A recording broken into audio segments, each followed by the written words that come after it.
back there with the camera. I try not to think about the fact that I'm on camera, but that's okay. So some of the stuff I went through growing up made me independent to a fault. And I was quite proud of the fact for many years that I didn't quite need anybody or anything to help me out, because I can do it all by myself and make it work. And that often didn't look too good at all, and I wasn't doing too good a job about it. But the last thing I was going to do was let anybody think that I needed them. And it was a source of pride for a very long time, because I did equate needing people or needing help with a weakness that was something to be ashamed of, So probably clear into my 30s, I tried to make that work and really wore it on my sleeve, and I was happy to let anybody and everybody know that I don't need you, I won't need you, and so if you think I need you, if you're going to act like I need you, then you don't need to be in my life at all, ever. And if you doubt that, I will tell you again or prove it. And at some point, though, I worked through that and got over it and got over myself as this superhuman. I can do it all by myself, because at some point, I think we should not. And there were times in my life when I really could not do it all by myself. And I did need somebody. And part of it happened when I was willing to be there for myself in a very real way and stop trying to convince myself that I didn't need anybody, and that there were times when I was desperately in need and then spent time thinking about what it was I did need in the moment, because it changes. I mean, sometimes we just need somebody to sit with us or listen. My sister and I had the kind of relationship where we could be with each other, not talk, and support each other. So often, I left home at 19, and she was still at home, and often I would call, and we would not talk on the phone. We would just be on the phone. No words passing between us. Or I could talk about other things and not utter a word about what was bothering me, but somehow she knew that there was something bothering me, and she would just let me be. And if I broached the subject, I did. And if I didn't, she didn't press me. And somehow I was okay after that. And our relationship was like that through the time when she passed away. In fact, most of our conversations when she was in hospice were not conversations at all. I was just with her. And at times I would ask her, do you need anything? Do you need to talk? And she would say, no, I just need you with me. And I just stayed with her. And it was wonderful. And it was heartfelt. And it always felt like there was something going on, but there was no conversation. And that was always wonderful, because I couldn't do that with everybody, because not everybody's open to that. Some people need words. Some people need something happening in between you. So there was that relationship. And then there were other friendships. As I became more of a friend to myself and was willing to have my own feelings with myself, because I ran from my own stuff for a very long time. I was very good at distracting myself and just stay busy, busy, busy, busy. Because if I stop, then all my stuff is going to well up and come out, and I don't know if I can handle it. So I started allowing myself to go to the dark side. And then I realized the dark side's not always that dark. It's just kind of messy. You know, you're crying, you're snotty. You know, you need boxes of tissues. You know, whatever it is you need. Maybe you need a primal scream.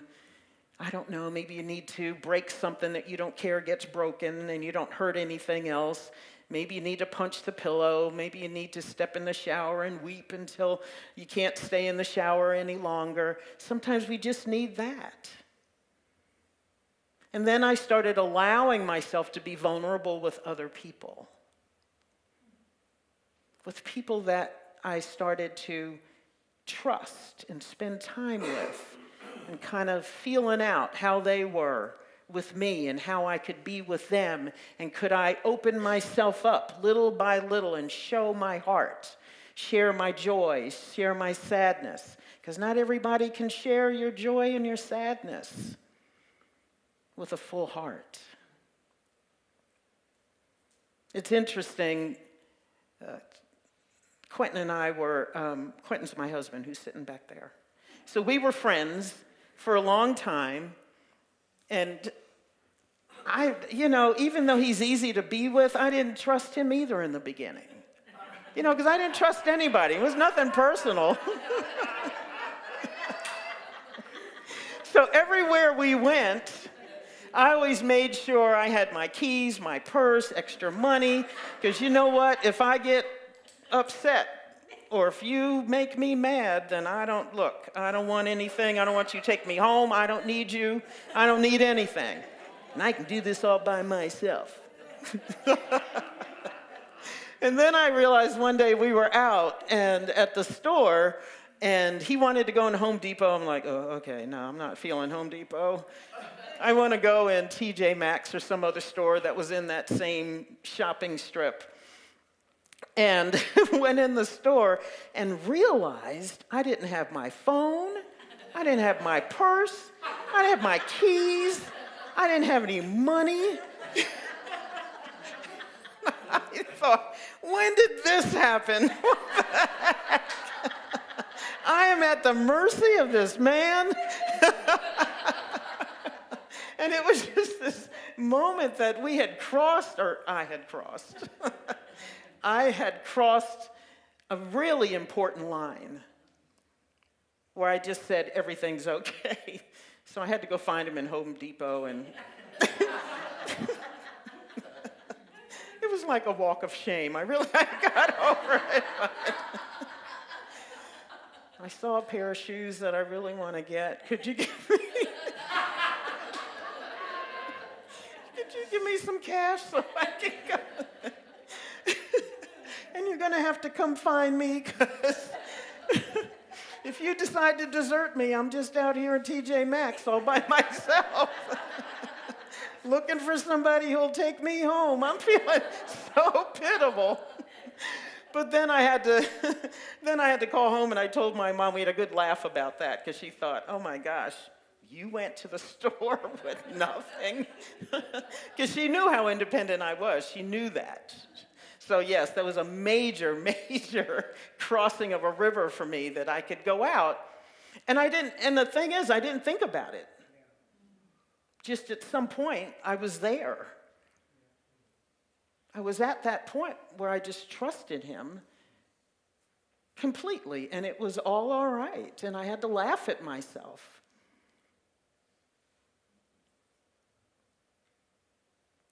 But that was an important moment for me. And then there were friendships that got to be like that. I have two friends, Deborah and Elizabeth, that I met in a women's organization probably in 2008. And we became fast friends because we belonged to this organization. The three of us were on the board, and we started calling ourselves the Bad Girls Club because we were the only naysayers in a board of directors that were yes women. And the founder liked yes women. And she didn't like when somebody would say, but how about if we try this? Because she said, more often than I ever will, if you ever hear me say these words, you know I have lost my mind. This is the way we've always done it. That was her favorite phrase. We've been doing it like this for 15 years. Why would we change now? And that would drive the three of us batty. And after every meeting, the three of us would meet, we would have these parking lot talks. And we would debrief from all the pain of being on a board of directors of yes women who just would agree to anything because the founder would get a little upset. She had a habit of, you heard the saying, clutch your pearls. Well, she didn't always have a necklace on, but she would always be clutching something here when she started to get agitated. It was usually because me, Deborah, or Elizabeth spoke up about something. Well, the three of us became fast friends, very, very good friends, and really started to share our lives together. And now we've gotten to the point where we are there for any need, big or small, for each other. So when Deb got divorced, we were there with her. She'd been married 30 years and had to walk away from her marriage because of a very impossible situation. And it was hard. It was really hard for her. It was like a death for her. Really, very, very hard. And Elizabeth and I showed up for her. When Elizabeth's wife was diagnosed with a brain tumor, Deborah and I were on hospital duty, and we were on call duty. And I would call Deborah, she would call me, and we would plan how we're going to check on Elizabeth. And we sat sometimes from in the morning all the way through the night with Elizabeth at the hospital and with her wife. We were there when her wife took her last breath, the three of us. And Elizabeth told the doctors and told the nurses, these are my sisters, and if I'm in here, then they can be in here. If I'm not here, then they can be here with my wife, because that's who they are. And then we got to the point, it was during that time, when we established a committee. So if we're taking care of Elizabeth, then Deborah and I are the committee. And that means if we see a need for Elizabeth, the committee decides that Elizabeth either needs to report in, because we haven't heard from her, we want to make sure she's okay. And if we don't hear from you, you can best believe one of us is showing up at your house to find out if you're okay. And whatever we know, if you are the subject, if you're the one who needs help, that if the committee asks for something, you respond. So Elizabeth knew that she could call either one or both of us at any time, day or night during that period. And probably, it'll be 2 years in December, and she still has that. She can still call day or night and say, I need you, and one of us will show up. That's how close we are. That's how vulnerable we are with each other, to share whatever is going on in life, anything and everything. And if we see a need, because they've done that with me, because I still sometimes don't admit I need help, but if they see that I need help because they know me, they will talk, and one of them will get in touch with me, or both, or they'll say, we need to have dinner. What day do you have? We expect to see you. And then we talk, and then we figure it out, and then we figure out a plan. They allow me to need them. And I allow them to need me, to help me, to take care of my heart. You know, you talk about the glass being half full or half empty. Sometimes we're in a situation where we can't fill our own cup or we can't see it, and we need somebody else to help us fill the cup, or to help us see something else, or to help us through the time where the cup feels like it's not even half full.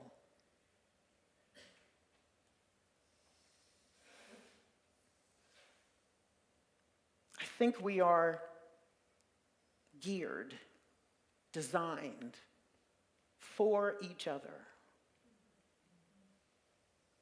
For each other.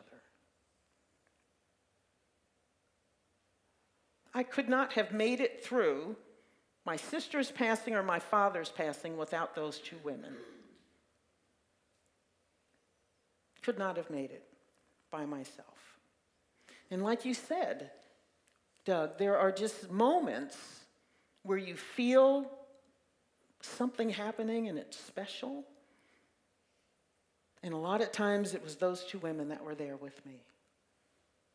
Or times when we're just sitting and being silly with each other and laughing and having a good time, and I look up and I realize how deeply I love them both.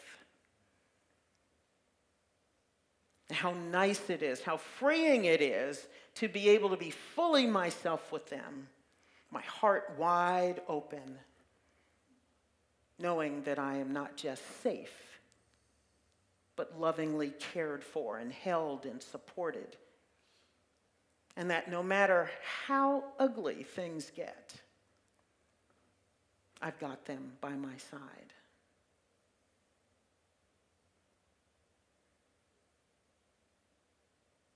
Deborah read to us about life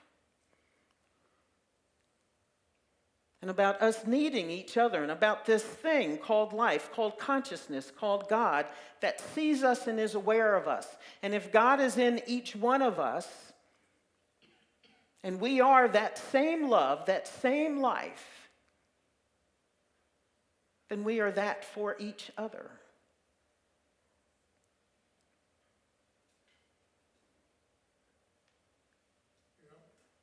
We are that for each other.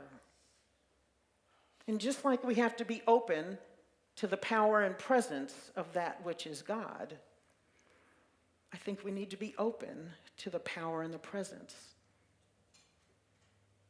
of people who are here to hold our hearts.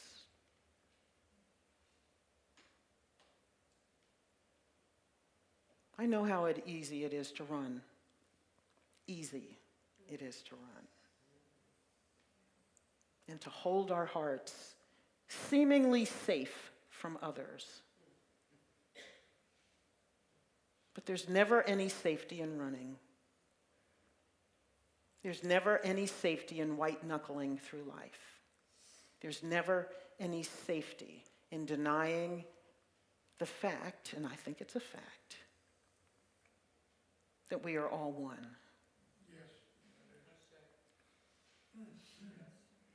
Because in that, I think we deny ourselves. If we are all inextricably connected, then when we separate from each other or think we are separate or want to avow that we are separate, then we only suffer. All through those decades, when I swore I didn't need anybody, I was suffering.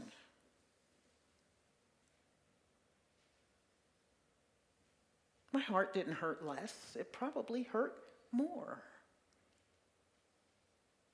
Because I was denying myself something that could have held me with love. Not judged me. Not thrown it back in my face later on. Not patronized me or made me feel weak. But that truly, truly, truly held me up at times when I felt like I couldn't scrape myself from the floor.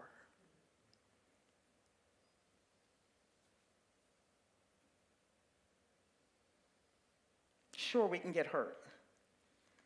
Man, and I've been hurt by some folks that I thought were friends. Yeah, really hurt. Deeply hurt. Felt betrayed. You know, those times when you think, you? Really? Yeah, we've all been there. So there's always risk. There's always risk. I think there's greater risk in closing off and shutting down and withdrawing and running into the darkness that is that the illusion that we are alone and that we have to just stick it out and do it all by ourselves.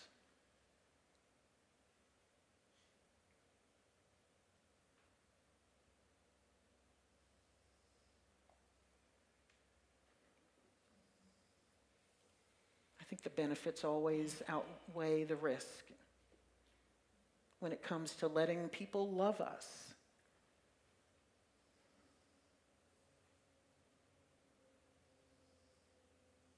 To denying others the joy, the goodness that they feel when they are able to help somebody they love.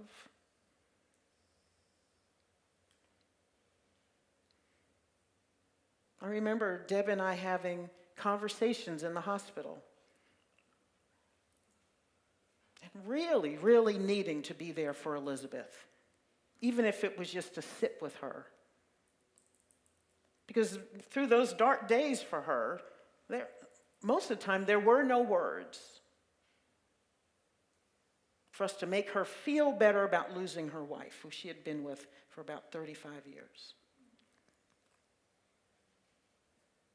They had known each other since college. But to be able to minister to her, to hold her, to talk to her, to let her talk, to let her cry, to let her be whatever she was going to be in the moment, that did our hearts good to be there for her. And to let her know that she was not alone through any of it. That did our hearts good.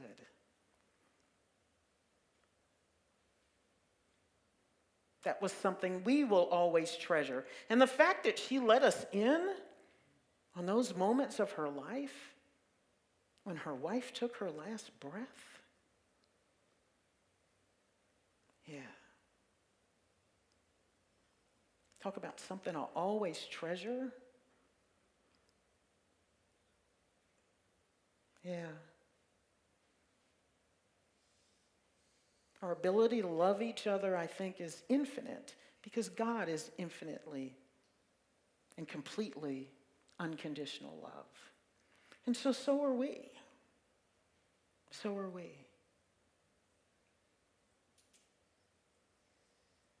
Which means we can give and receive love infinitely. And sometimes we need it deeply and infinitely. Yeah.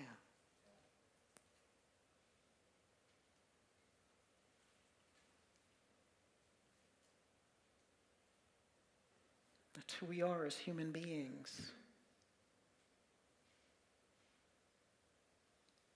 Capable of love and being loved. To great depth.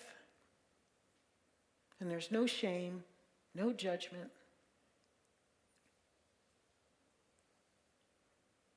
There's nothing to earn. With the right people who have your heart, there is no tit for tat. Nobody keeps score. It just is what it is.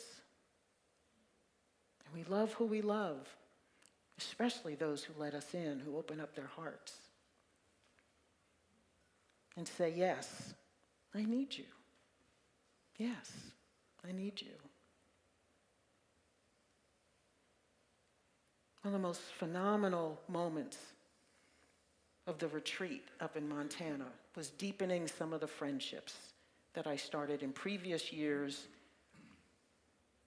and being able to have conversations and share things with people that I had never shared before, to allow them to share, to be able to have phenomenal experiences to get together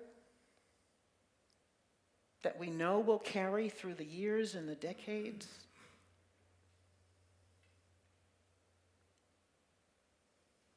Again, those moments that are just breathtaking.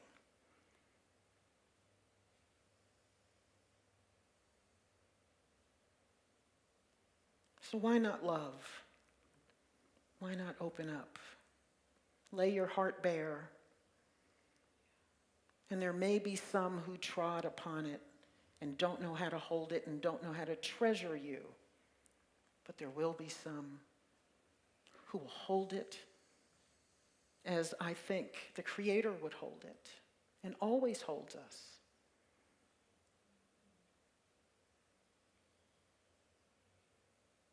There's always more love. There's always more love waiting, and even when we get disappointing, I think perhaps there's an extra dose of love somewhere.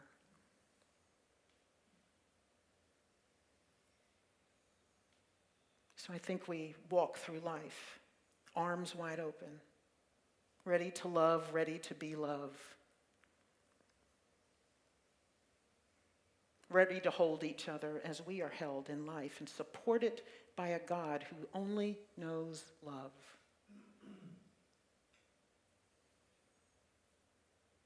Let's take this in a meditation.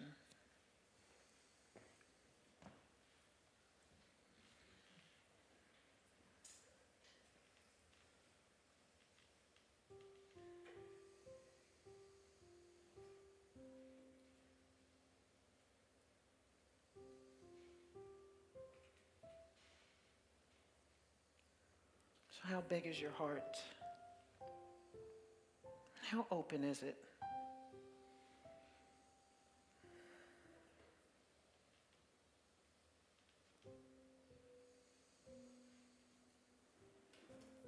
How willing are you to let love in?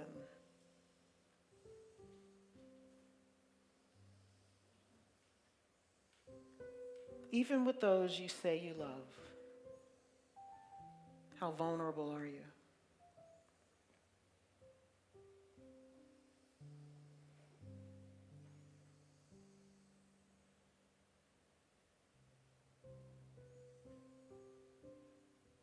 Are you still holding back?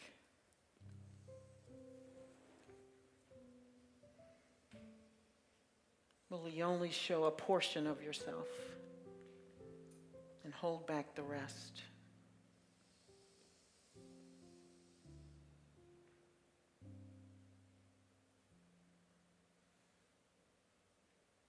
Who might you be hiding from?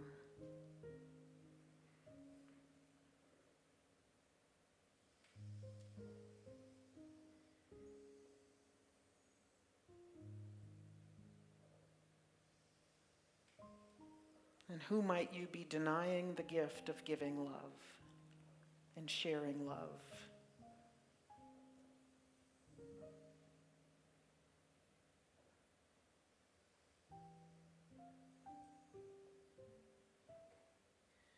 Are you trying to white knuckle it through life to prove how strong you are?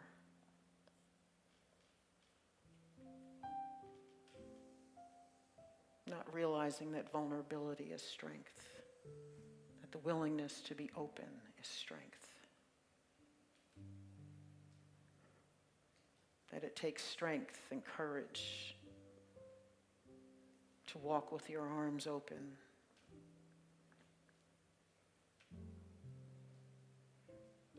to love in full measure.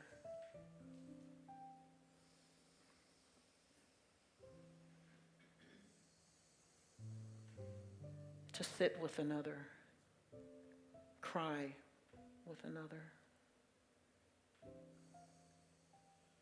share your greatest joys, your biggest dreams, your lowest lows.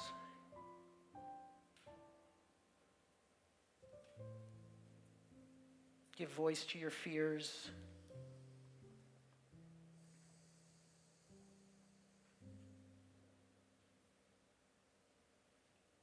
Are you willing to love without expecting something back?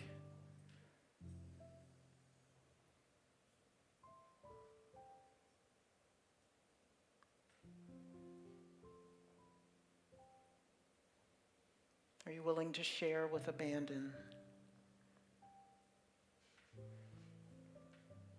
To look someone in the eye and say, I love you, not knowing if they'll say it back.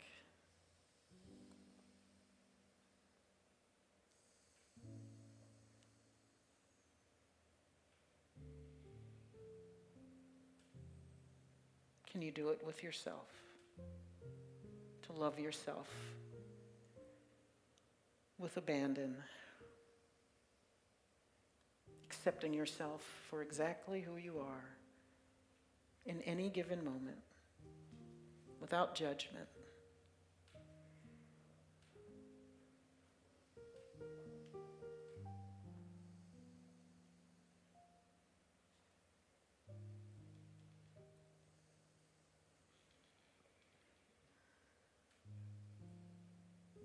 Are you willing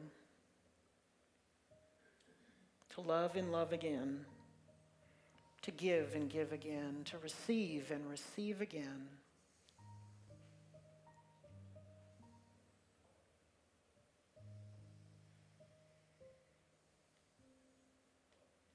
What might it feel like to be rich in love?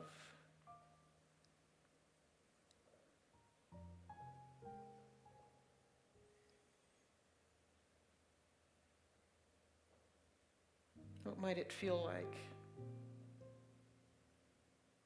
to know that you have a soft place to fall?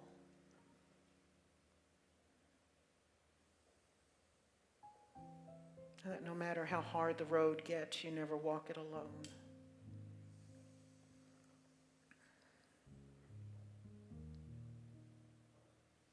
What would it feel like to live with arms wide open?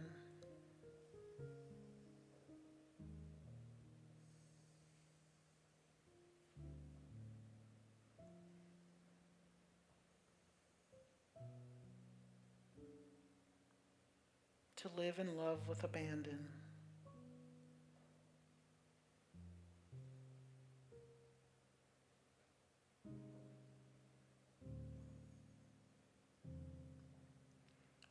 Might it feel like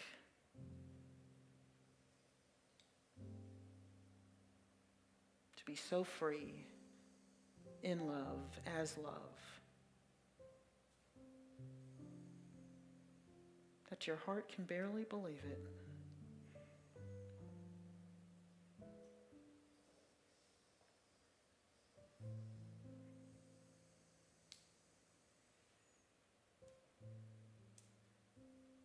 That life feels so incredible.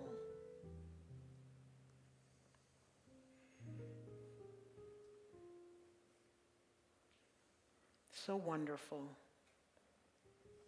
Even when there are challenges, because you know there's somebody holding your heart always.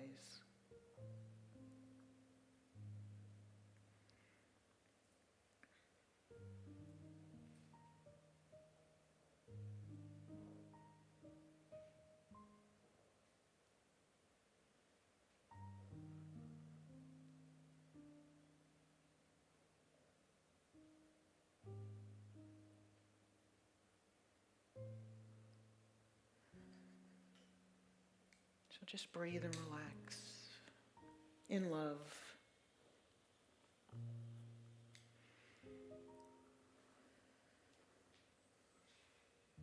Let your heart open. Maybe crack the door open to someone you've been holding back from in this moment. Think of them with love. Think of yourself with love. Be willing to forgive if forgiveness is necessary.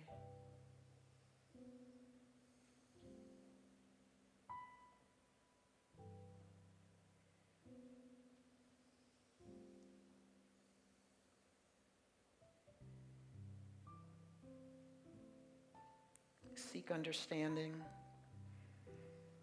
instead of judgment.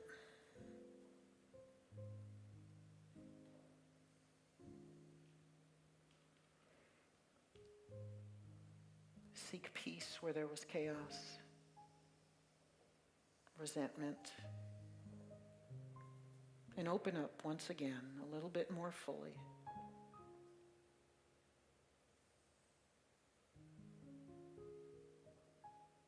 To unconditional love.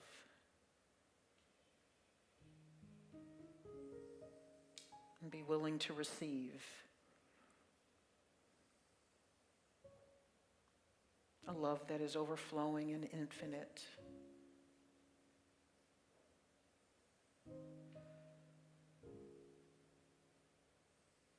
That keeps on giving,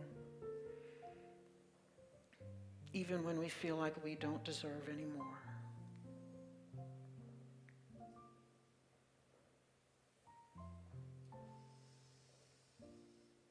So let's breathe in love.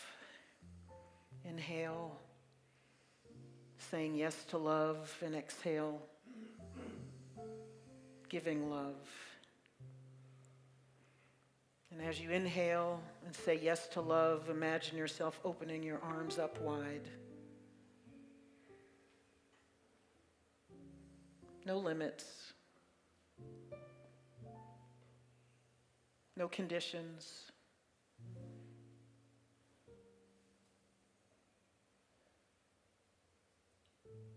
We breathe in love and we breathe out love, knowing that love is infinite.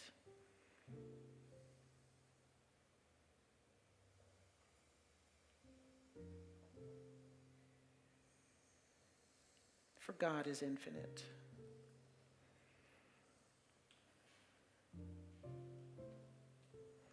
So one more big breath, wide, deep breath, breathing in love, and exhale love.